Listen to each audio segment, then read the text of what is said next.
Mega love shoutout sa inyo lahat mga kapatid. Welcome back to my YouTube channel. So for today, nandito naman po ako sa maliit kong kusina at magluluto ng ulam. Ayan, ito po ang aking lulutuin na ulam. Tingnan nyo ang aking gagamitin. Ayan, ito po yung ating manok. Isang manok po yan, natadtad na.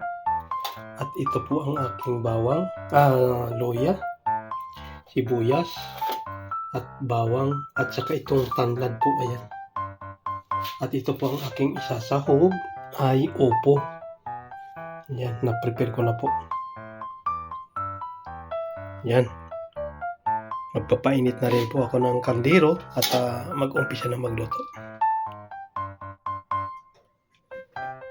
Yan, maglalagay na po tayo ng oil.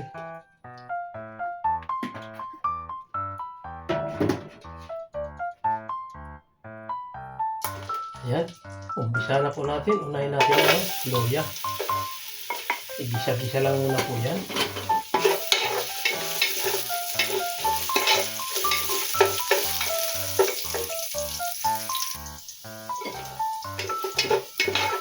Yan, okay na rin ang ating luya. Sunod natin itong bawang. Igisa-gisa lang po yan. Pagluluto ng tinola.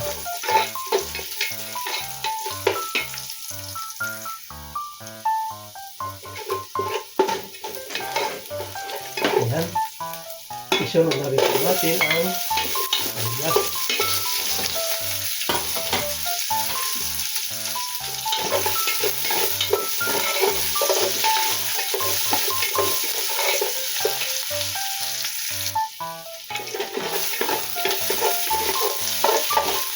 Ayan. Sila po ang ating mga rekado.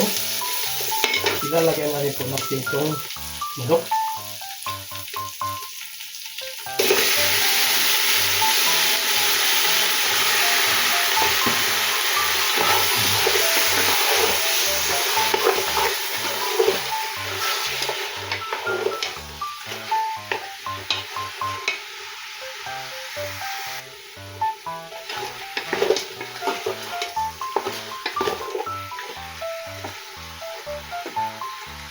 Ayan, nabisa na po natin ang ating manok.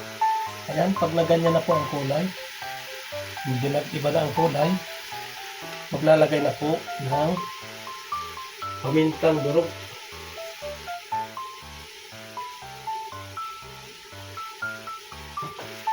At saka asin para kumapit na ang lasa niya. At itong bitsin, pampalasa.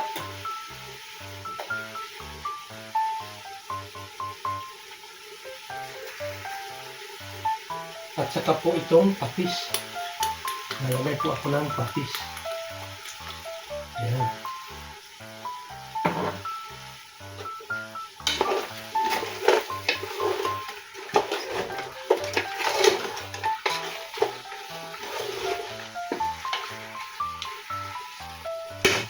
At saka po ngayon, lalagyan na ng tubig.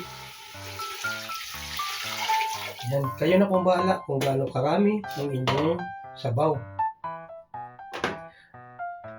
Yan, takpan ko na po para kumulo na at maluto ang ating manok.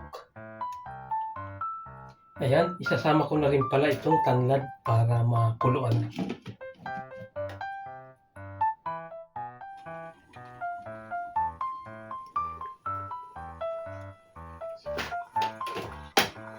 So yan, malambot na po ang ating manok. Ilalagay natin upo para maluto na rin.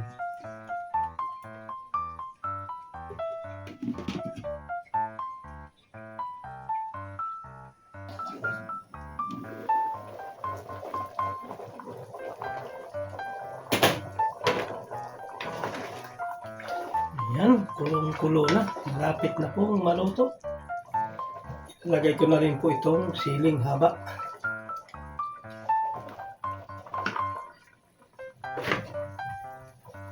Takpan ko pa uli. Kunting oras na lang po mga kapatid.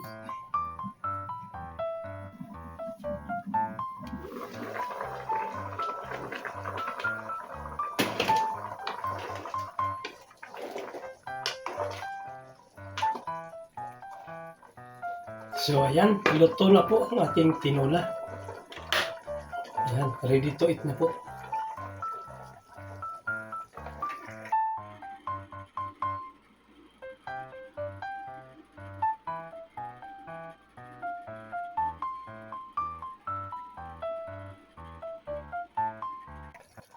So ayan, hanggang dito na lang po ang aking video. Maraming salamat sa inyong panonood. At luto na po ang aking tinolang manok. Bye! Love you all.